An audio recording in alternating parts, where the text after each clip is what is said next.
Hey guys, make sure to stay till the end. We'll talk about common mistake people make when replacing fuses, relays that can cost you quite a bit of money, guys, and waste of time as well. Stay with us, we'll explain what we're talking about.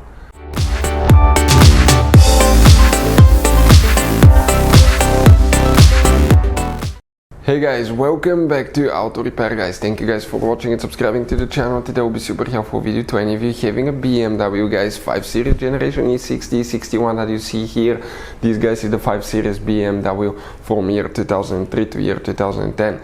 If you guys need to find where your heater fuses are located, you have multiple fuses that control heaters, climate controls, okay, flaps and all that stuff. We'll explain where to find these 6 fuses in 2 different fuse boxes, where you can find them, where you can buy cheap fuses, parts too, so that way you do not waste your money, why it's important to test fuses and relays. All that, guys, will be covered absolutely free for your convenience. Make sure to stay until the end. So before we start, let me tell you a little bit about us, guys.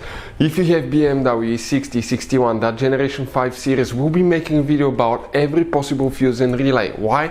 To save you time and money. Let's say you're in the middle of nowhere, your fuel pump fuse blows out. What do you need to do? Okay, it takes forever to find where it's located. It's so complicated, you may have even multiple fuses, and all you have to do, come to our channel, search for it, and you'll be able to find that video, watch it, and in less than 2 minutes you replace the fuses, you're back on the road.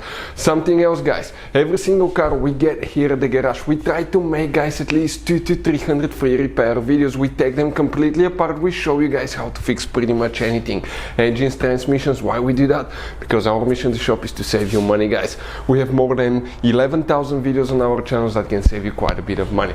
Now, if you guys need to buy parts, tools for your BMW or any car, we'll share the link in the description of the video below where you can get them from at a really good price, quick shipping. That way you do not waste your money.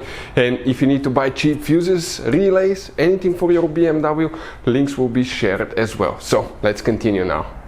So what we have here specifically, 2008 BMW 5 Series that we'll demonstrate on. Even if you have the pre-facelifted version or the facelifted version, it will work as well. We will explain, guys, which fuses you need to check. You may have all of them or just some of them. 3 fuse boxes you have in that car, we'll be working 2 of them. The first one is in the glove box. Open your glove box.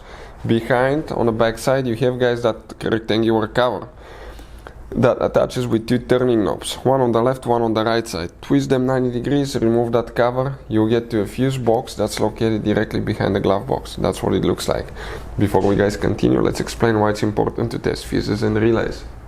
So it is super important, guys, to always test fuses and relays, and something else as well, common mistakes people make. Sometimes you may think that a fuse is good, or you cannot actually see if the fuse is clearly burned, and in that case, guys, you may put the fuse back together, and you may end up spending money and time on parts you don't need, and all we had to do is just test the fuse. So we'll put a link in the description of the video below how to test the fuse. It takes only a few seconds to find out for sure if it's good or bad. The same thing for relays, guys, okay? Some of those could be really expensive on cars, so we'll put a link in the description of the video below how you can test relays. And for some certain fuses, guys, it's important to disconnect the car battery when removing them, otherwise you can burn the electronics. And for instance, working on airbags, fuses or anything like that, you need to wait at least 1 hour after disconnecting the car battery. And if you're not qualified and certified to work on airbag system, I will never recommend to do that, guys.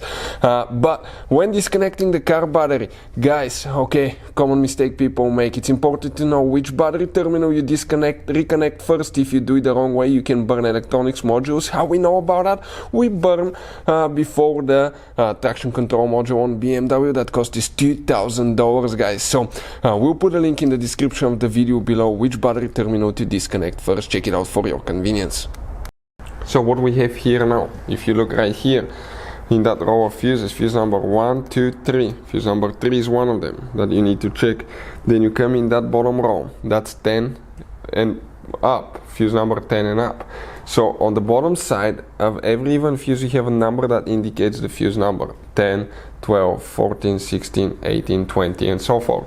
The fuse that we need to check, guys, is fuse number, so that's 20, 22, 24, 26, that fuse right here, 26. Then we'll need to check fuse number 30. You may have or may not have one depending on the year and configuration.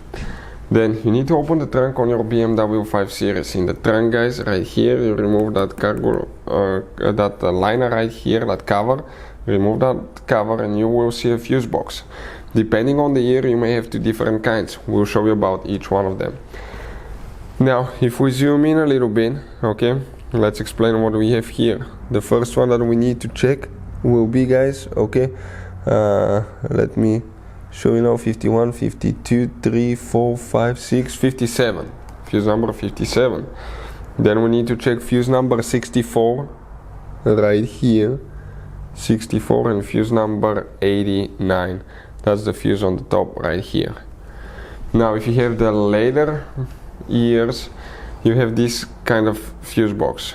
Fuses that you will need to check here specifically will be 57 right here, 64 and 89. Hopefully, guys, the video will be helpful. Thank you for watching. See you next time.